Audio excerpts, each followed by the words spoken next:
Jerusalem's old city and raised in East Jerusalem, where he still lives today, Samir Sinijlawi is one of the most distinctive and courageous Palestinian political voices of his generation.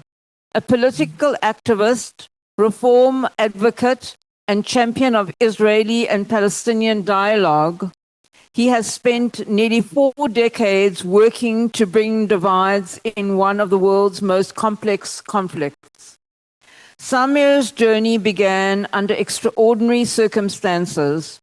During the First Intifada, he spent 5 years in Israeli prisons between the ages of 15 and 20. Rather than hardening his views, those experiences launched a lifelong commitment to engagement and dialogue. Today, he is widely regarded as one of the Palestinian figures with the deepest and broadest relationship across Israeli society, meeting hundreds of Israelis every week from across the political spectrum. A former head of Israeli and international relations for Fatah Supreme Committee, Samir managed relationships with political parties and leaders across Israel, Europe, and the Arab world. In recent years, however, he has emerged as an independent political figure and a prominent critic of both Hamas and the Palestinian Authority leadership, consistently advocating for democratic reform, accountable governance, and a new political vision for Palestinians. Following October the 7th attacks, Samir became the only high-profile Palestinian politician to visit communities in the Gaza envelope and publicly condemned Hamas's atrocities. He later visited the Bibas family to express condolences and appeal for a different future built on mutual recognition and humanity. These actions reflected a willingness to take personal and political risks in pursuit of reconciliation. Today, Samir serves as leader of a new party, the New Path, Masar Jadid movement, and as chairman of the Jerusalem Development Fund. A graduate of Birzeit University and the Hebrew University of Jerusalem, he is fluent in Arabic, Hebrew, and English. At a moment of profound uncertainty, he represents a rare and determined voice calling for Palestinian reform, democratic renewal, coexistence, and a new path towards peace. I introduce you to Samir, and we welcome you. Thank you so much. It's a great honor and pleasure to be with you. I'm happy that I'm talking to this important crowd. Allow me a little bit to reflect with you my experience on my own understanding to Palestinians and Israelis. You will never be able to understand any conflict if you are not able to understand this conflict and see it from the eyes of the other side. And I have invested 4 decades into trying to understand this conflict in the eyes of Israelis. That's why I can claim that I may be a little bit more able to understand this conflict than any other experts or activists from both sides, because usually somebody will focus on one side of the story and leave the other side of the story. I discovered something. I discovered that we Israelis and Palestinians, we are judging each other through our failures, but never through our intentions. There could be a lot of good intentions from every side, but there are a lot of mistakes on every side. And we do judge ourselves only through these mistakes. We look at each other only from the surface. And on the surface, there is a very dark image. It is a very ugly reality. This conflict has been very hard for both sides. Both sides committed a lot of ugly things toward each other. Nobody can say that there is a Mother Teresa in this conflict.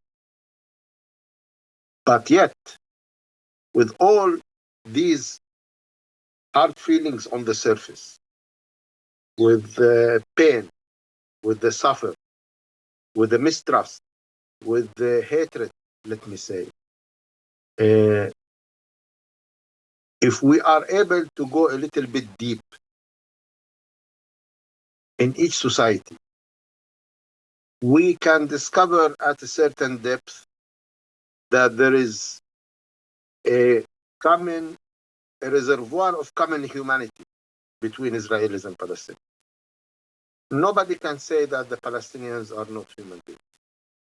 Nobody can say that any of the Israelis are not human beings. We are both human beings. It's just we are not able to connect together at that depth of relations. And it needs a lot of leadership to allow Palestinians understand very, very well the Israelis. It needs a lot of leadership on the Israeli side to allow Israelis to understand Palestine. Whoever will tell you that this conflict is very complicated, I don't think he knows really this conflict. He is judging this conflict from the surface. This conflict could be very simple, maybe naive. It's all about two words. From one side, it is security from the Israeli side, and from the other side, it is freedom from the Palestinians. There is always lots of scenarios where we can provide 100% security to Israelis while providing 100% freedom for Palestinians. What is lacking here is leadership and political will. But despite that, the last 3 years were very painful for both people, for both societies, I can see a change that is coming now. It has never happened that both Israelis and Palestinians are going to elections within 1 month from each other. The Israelis are going to national elections on the 27th of October. The Palestinians, after 21 years, are going to national elections at the 28th of November, 31 days later, after the Israeli election. The polls are showing a lot of change on the Israeli side. I am very optimistic that the current political elite in Israel is not going to continue representing Israel after that election. There is going to be a change. I myself, I can predict with a lot of certainty who are the coming Israeli cabinet. I can predict who is the Israeli prime minister. I can predict who will be the Israeli Minister of Defense, Minister of Foreign Affairs, Minister of Finance, Minister of Internal Security, the most important 5 members of the Israeli cabinet. And with all of them, I have had contacts and dialogue and directly or indirectly exchange opinions. I do understand that they will be able to provide a new direction. On the Palestinian side, I am confident that the Palestinians are fed up from 2 things. They are fed up from the destruction that Hamas brought upon them in Gaza. And they are fed up from the corruption that Abbas has brought upon them in the West Bank. So Palestinians, when they go to the election boxes, I am sure they will try to vote to a third option, to something new. When I established this political party, I understood that we Palestinians need also to change direction. Because if the Israelis have managed to elect a new political elite, while we, the Palestinians, couldn't elect a new political elite, the results of the Israeli election will be only an Israeli event, internally. If we are able to produce new leadership parallel to the change in Israel, then these results are going to be regional and international events. They will have a lot of impacts. They all will open windows for political horizons. The issue of partners on both sides is a serious issue. It's not only diplomatic cosmetic. It is now essential strategically to the security of the Israelis and to the national aspirations of Palestine. When the Israelis feel that there is no Palestinian partner, when the Palestinians feel there is no Israeli partner, we will be trapped into a situation of mistrust and nobody is willing to take the initial steps.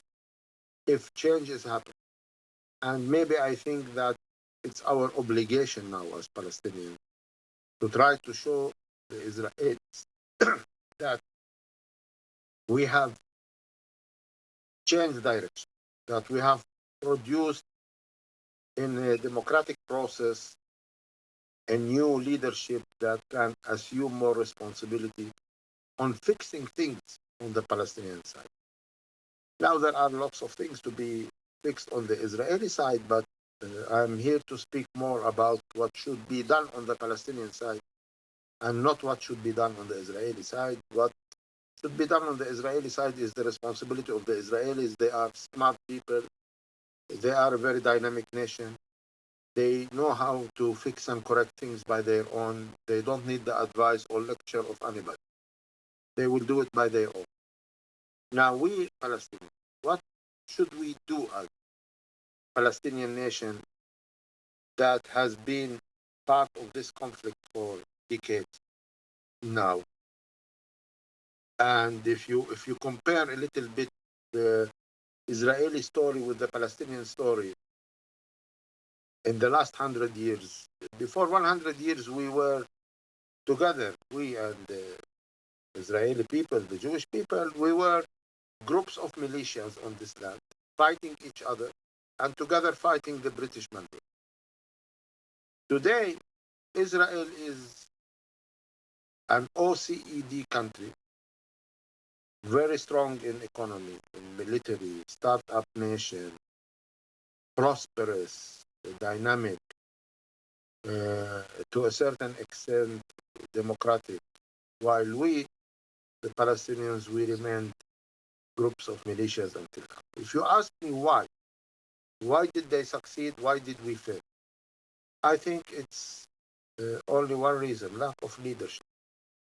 We, the Palestinians, we have been led by only three leaders in the last 100 years: Haj Amin Husseini, Yasser Arafat, and then Mahmoud Abbas. None of them has been the perfect leader. While the Israelis were lucky to have their own Ben Gurion in 1948, that realized it's time to change from the fighting mood to the statehood mood, and started focusing on building Israel as a strong economy, democratic, liberal democracy, and we started building it stone by stone until we are witnessing what Israel became today. We did not have our Ben Gurion, unfortunately. So we need to produce our Ben Gurion. And you know what really is a lesson to learn from the Israeli Ben Gurion is that one of his first decisions was a very painful decision. He have decided to knock down the Altilena, a ship that is full of Jewish soldiers, arms, everything that was on board of that ship was a process of donation from Jewish families all over Europe who, for months and weeks, put it one penny after penny in a box and collected that money and sent it to the Jewish organizations to try to recruit fighters and arms to send it to Israel for the continuation of the struggle against the British or whatever they have in mind. But when this ship arrived to Tel Aviv shores, it was already the state of Israel declared. And Ben Gurion refused that there will be arms outside the hands of the state. So he knocked down that ship. So maybe at a certain extent, we the Palestinians, we need our Ben Gurion that is convinced that he should activate the Palestinian Altilena at a certain point, maybe at the very beginning, because this is the way that we can assume statehood and we can create credibility. The only way to proceed with Israel is to change the current Palestinian strategy. The current Palestinian strategy for 6 decades or almost was a strategy that is based on using pressure against this. Pressure is using violence in the street and trying to mobilize diplomatically the whole world against it. And this strategy is a broken strategy. It didn't work. Something I have learned about the Israelis is that whenever you try to pressure them, they become more stubborn. The best way is to try to persuade the Israelis, to try to convince the Israelis. And for this, we need to have zero tolerance with violence. Because our national target is not to defeat the Israelis. Our national target should be defeating the fear inside the hearts of the Israelis. The lack of security. And the lack of security is a serious issue. It's not propaganda. When Israelis say security, security, security, this is not propaganda. That's how they feel. They have in their memories still, the shadows of the Holocaust, the shadows of so many massacres, so many challenges that have been part of the Jewish people history, and it controls their minds and their hearts. And we need to understand this trauma. So violence has no room in any Palestinian strategy.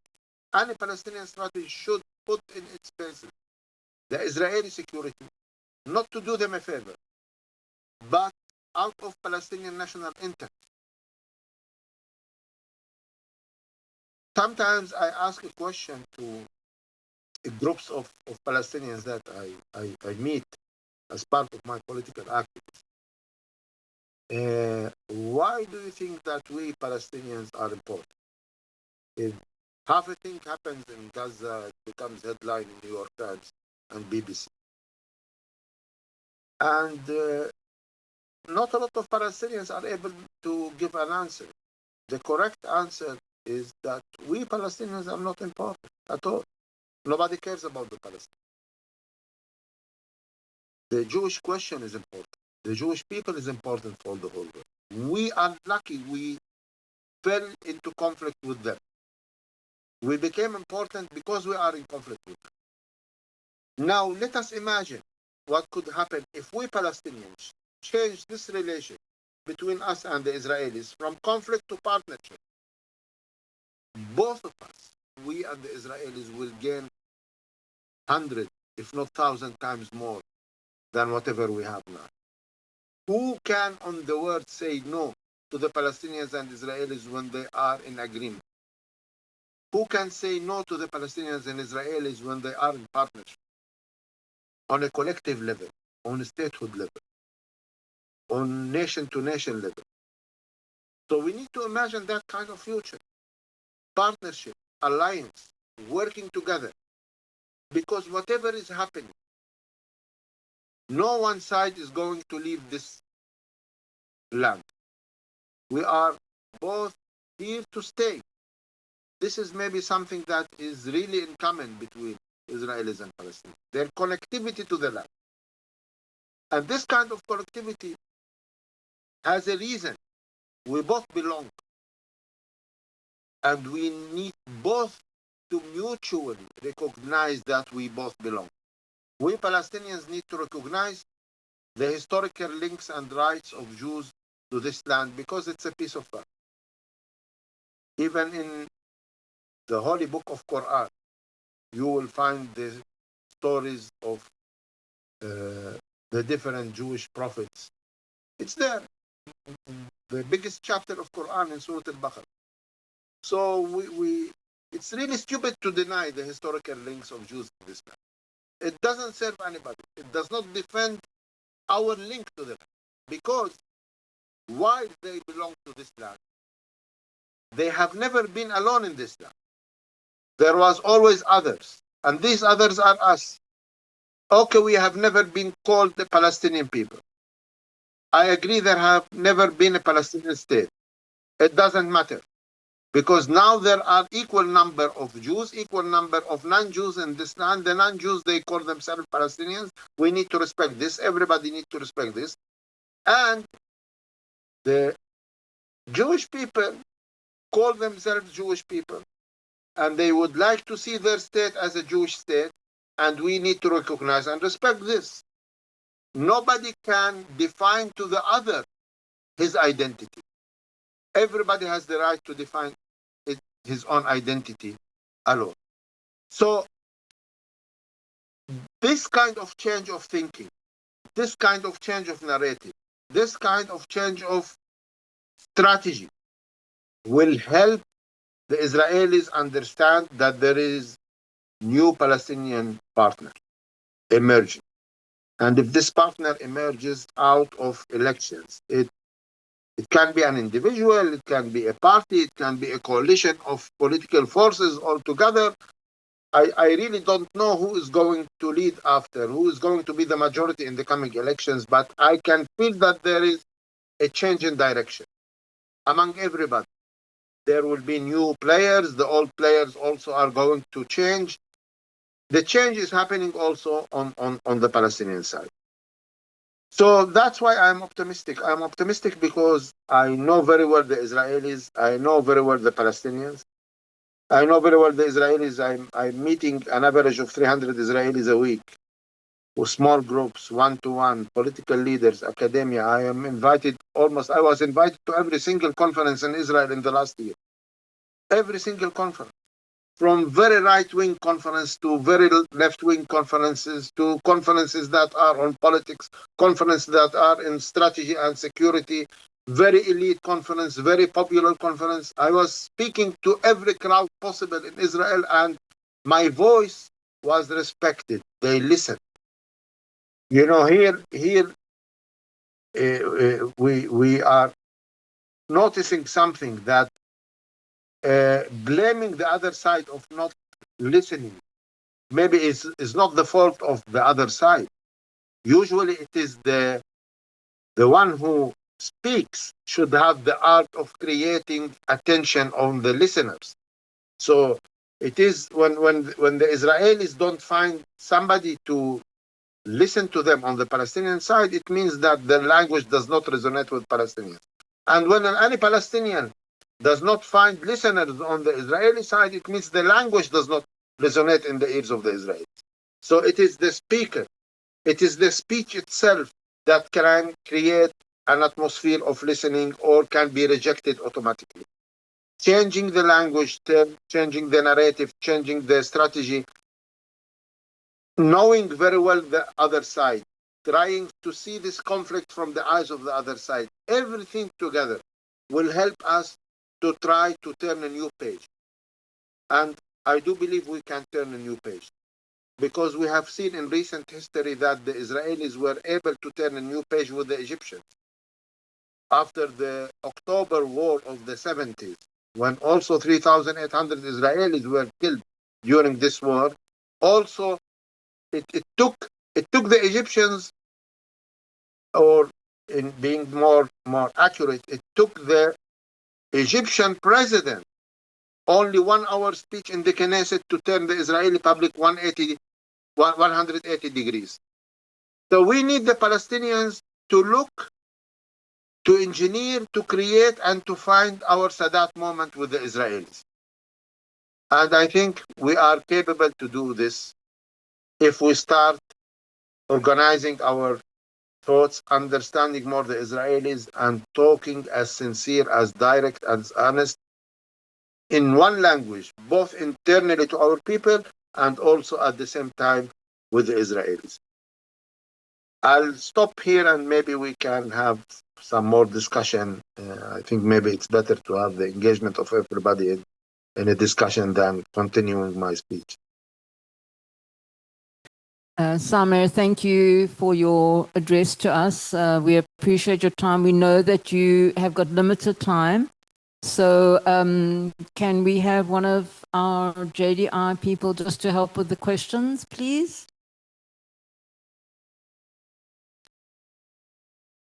Do we have alternate questions in Joburg and Cape Town, please?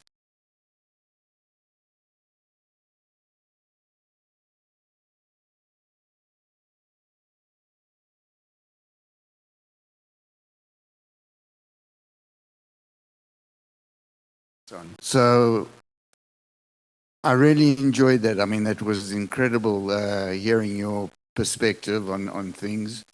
But am I hearing correctly? Did you say that you know who the next core cabinet is going to be, number one? And number two, that they will change the direction of the current approach to solving the Palestinian situation, Palestinian-Israeli conflict. Did I hear correctly?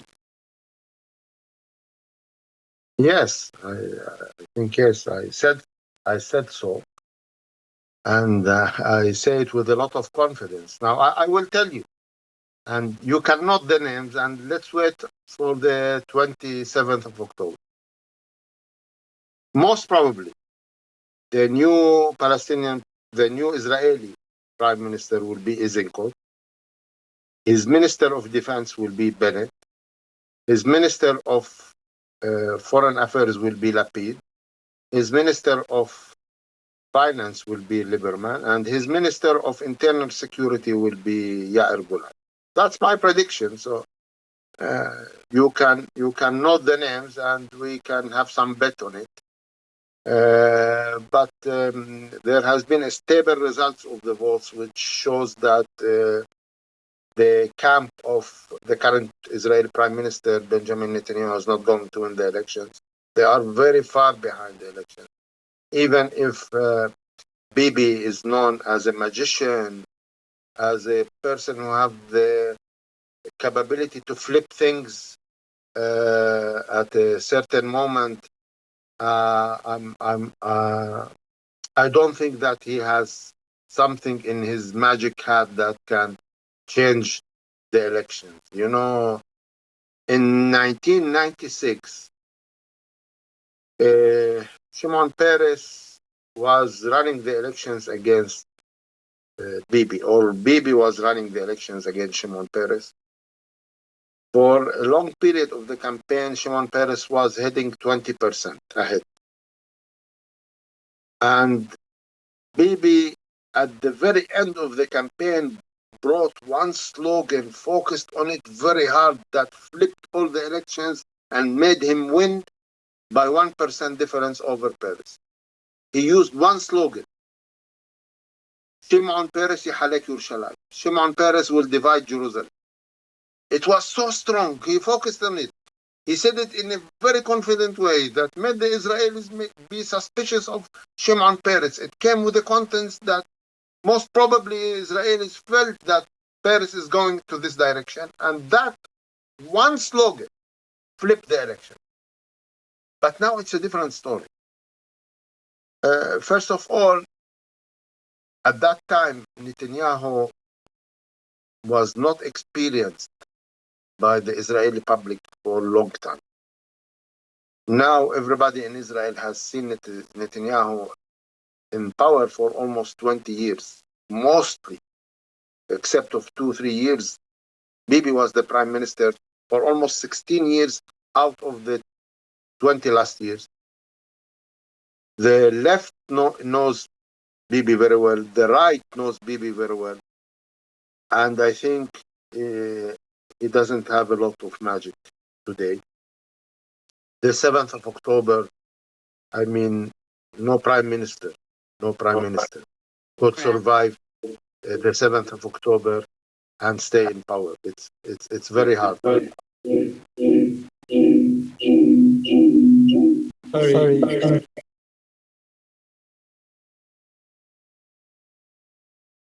It's okay now?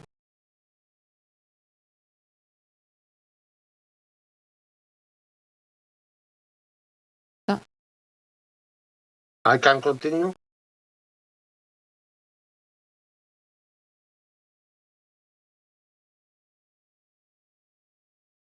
Please continue. Okay. So no Israeli prime minister will be able to have in his watch the 7th of October and still gets a majority of support from his public, because you are number one, and something like this happens, you are number one to be blamed. So I think Israel is heading to this kind of change. I see it happening, and I can predict from my understanding that kind of Israeli cabinet will be able to restore the D word to Israel, diplomacy. And diplomacy is very much needed for Israel, because diplomacy can fix a little bit the reputation of Israel all over the world. I mean, all of you are aware that it is not very healthy, the relation of Israel with almost every country in the world, including now with the United States. There are tensions, and for the first time we can see a lot of criticism coming from the vice president of the USA, and sometimes the president, and these are usually the allies of the Likud and Prime Minister Netanyahu. So Israel needs a lot of new blood, new diplomacy to restore the diplomacy word and the diplomacy impact and the efficiency of Israel. And part of it should be moving ahead with the Palestinians in a direction that is acceptable in the region, acceptable to the international community. We, both Israelis and Palestinians, need to take very hard decisions, and this is part of what I call the change. The Israelis need to decide whether they really want to go to annexation with Palestinians, or they want to go to separation with Palestinians. They cannot leave it hanging in the air anymore. The decision needs to be done now. I am not sure if Israel is capable for annexation, because what prevented Israel with this current right-wing Israel cabinet to do annexation? If this cabinet couldn't do annexation, no other cabinet will do it. And I am not sure. I am at the opposite. I am confident that there will never be a repeat of this right-wing government in the history of Israel, because the Israeli society has tried it and it has failed. Okay, it did not achieve any of the expectations out of such a right-wing government, even to the right-wing constituency and right-wing part of the Israeli society. So it has been tried, and I don't think that the Israelis will fell into the same mistake again. So this is a decision that Israel needs to take. Will the Israelis prefer to live in the greater Israel while being an apartheid country, or would they prefer to live in a smaller Israel and being Jewish and democratic? It's a decision. They can choose now the direction. It's up to them. I mean, nobody can force Israel into any direction. Of course, the world can agree or disagree, but it's the Israelis that they need to decide. they cannot have the Greater Israel and the Jewish Democratic State. They need to choose one. We, the Palestinians, we need to do similar, very hard decision. We need to choose also between the two-state option and the right of return. We cannot have both. If we want the two-state option, then we need to redefine the right of return to be the right of return to the state of Palestine and not to the state of Israel. I was talking about historical links of both people. Ironically, the roots of Judaism, the links of the Jewish people, was more in Judea and Samaria, in the West Bank. It's in Hebron, in Shiloh, in Beit El, in Shechem, while the Palestinian collective memory is linked more to the coast. It's Gaza, it's Asqalan, it's Haifa, it's Yafa, Akka. But the two-state solution gives them the coast and gives us Judea and Samaria. Because this is demography, because most of the Israelis live in 78% of the land that is more in the coast area. And most of the Palestinians live in Judea, Samaria, and Gaza, in the West Bank and Gaza.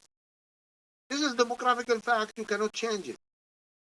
So any two-state solution should be a smart two-state solution that recognize that still there are links to everybody everywhere, but that both people respect statehood and sovereignty of the other side of this conflict.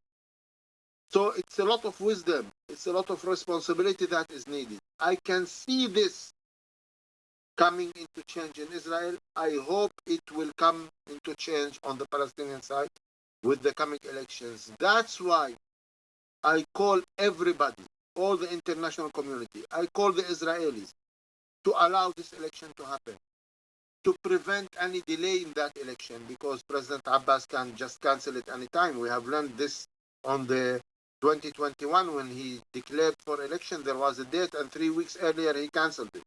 So this election should not be cancelled. And this election should be protected to be free and fair. Nobody is allowed to falsify its results. It's the international relation obligation now to make sure that these elections are happening and they are free and fair. Because we need to test the intentions of the Palestinians. Are Palestinians capable to do change, or do Palestinians want to stay where we have been for 60 years? But Thank you. We have a further question on this side. Good afternoon. Thanks very much for your very interesting presentation. Can you give us your thoughts on two initiatives we've heard about and spoken about this weekend? First of all, this new Coming Together party in Israel, and secondly, the Free Marwan Barghouti campaign that does seem to be gaining movement in Palestine and elsewhere in the world. Thank you. Good question.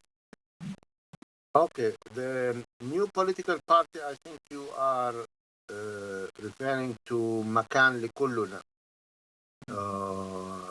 I know the leaders of this political party. They have been activists in standing together movement for a long time. I think it is a very good idea, but they are still at early stage. They will not be able to reach to the threshold, the minimum votes that is required for the Knesset. I think their declaration of participation in the rest is tactical.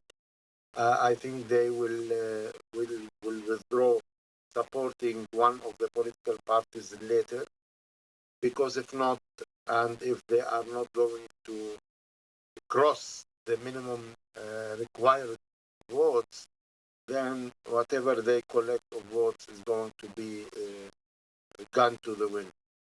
So, and they are smart. I think they know they are going to freeze their participation and show support to one of the other parties. Now, on the free Marwan Barghouti campaign, I've worked 7 years with Marwan. I know him very well. I respect him a lot. He needs to be free to go back to his family. I'm not sure that he wants to assume any political role. Well, he has a lot of popularity among the people, but we need to respect his own decision. So we need to wait until he is released. One of the challenges for his release now is that there will be no more prisoner exchange in the history of the Palestinian people. It's not going to happen anymore.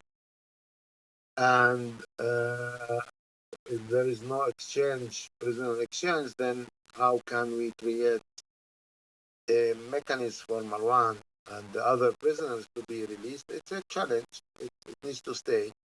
But Marwan alone is not the change.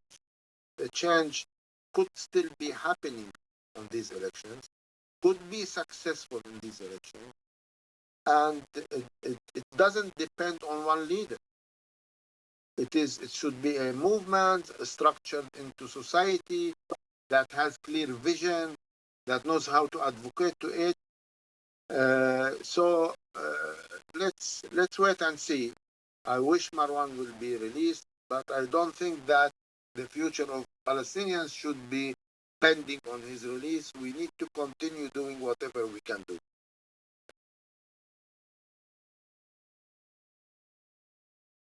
Okay, thank you, Sally.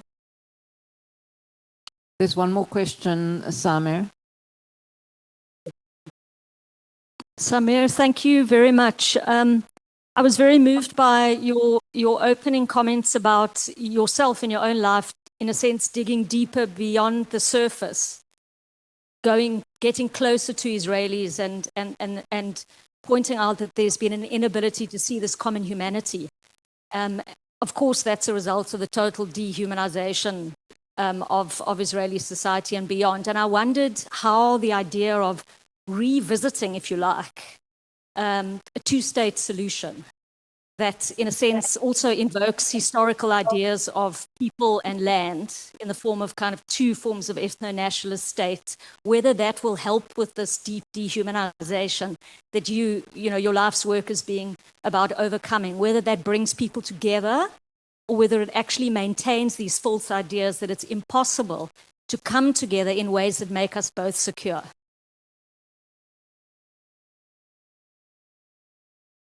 Well, any other solution, for me, the two-state solution is the only game in town. Any other solution means one side defeated the other side.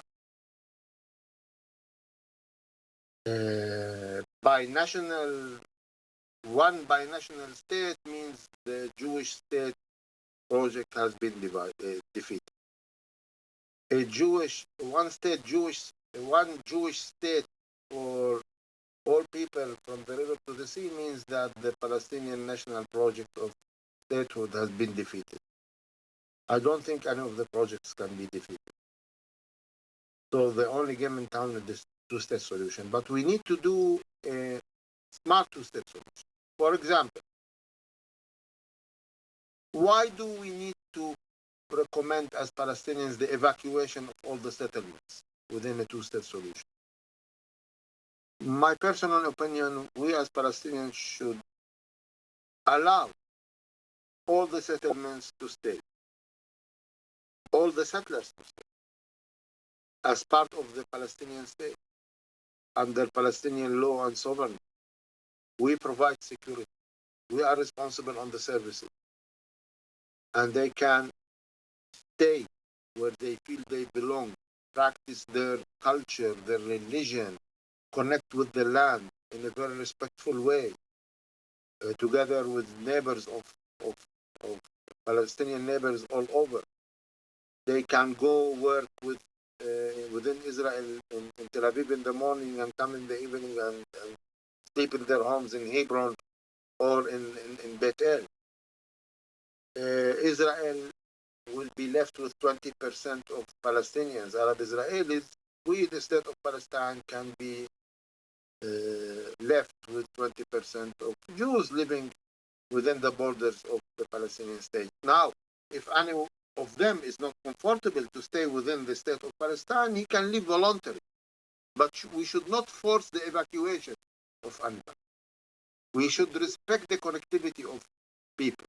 At the same time, if a Palestinian, just like any South African or Australian or American or French, who can afford buying an apartment on the Yarkon Street in Tel Aviv with 15 million USD and own an apartment inside Israel as a Palestinian citizen with a residency right or with a visa right or with a visitor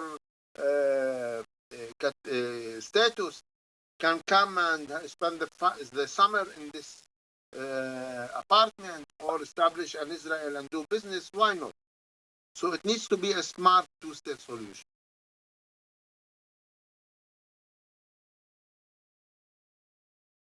Samir, there's one more question in Johannesburg. I know that you've got to get going quite soon. Thank you. Just one last question. Thank you.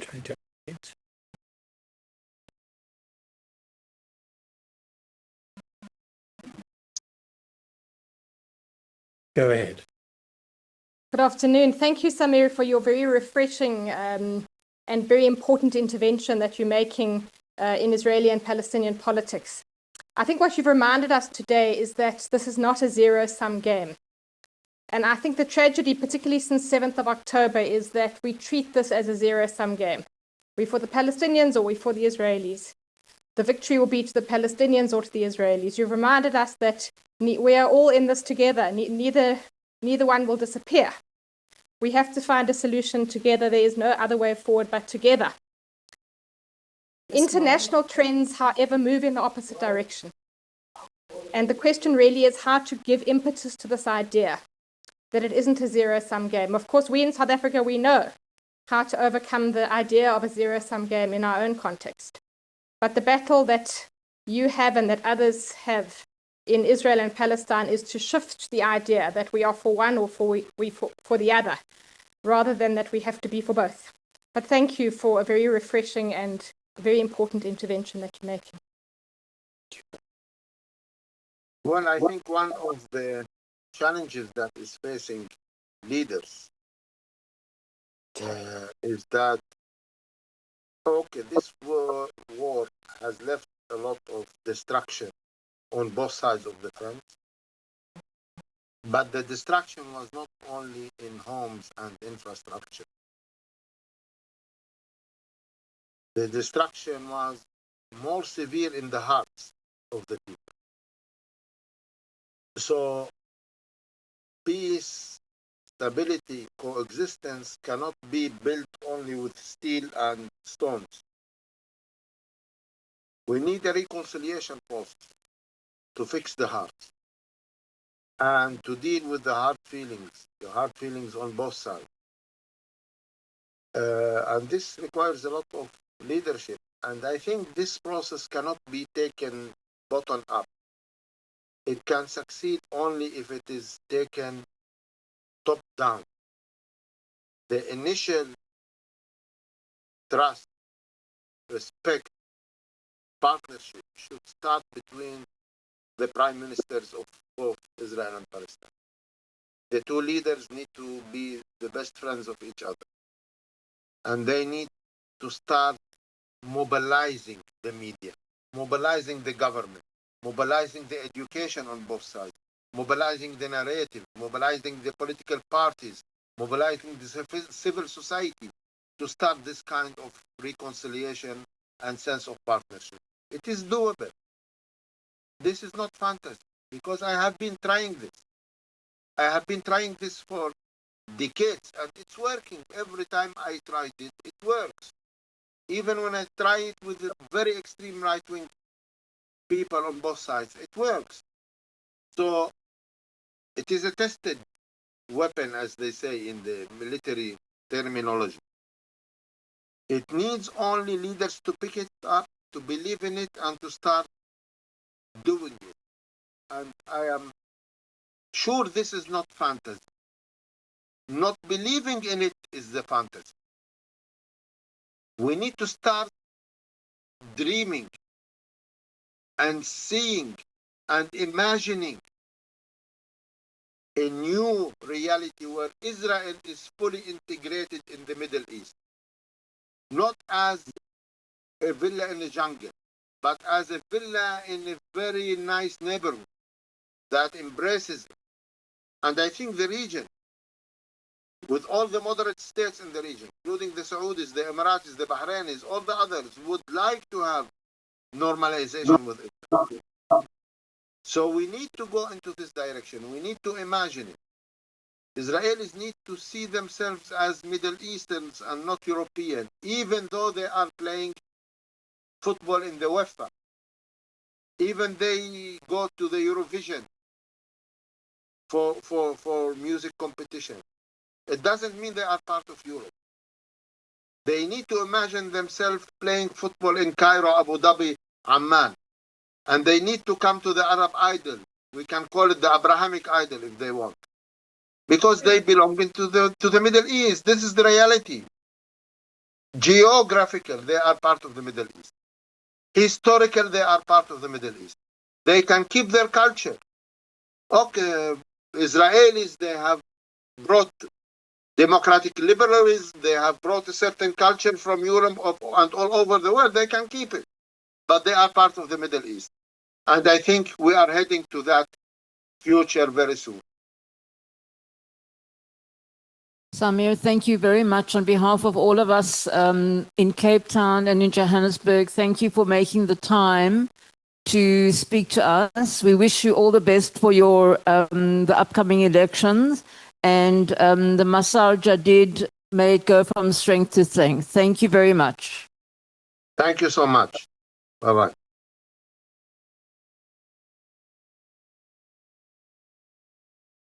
We're going to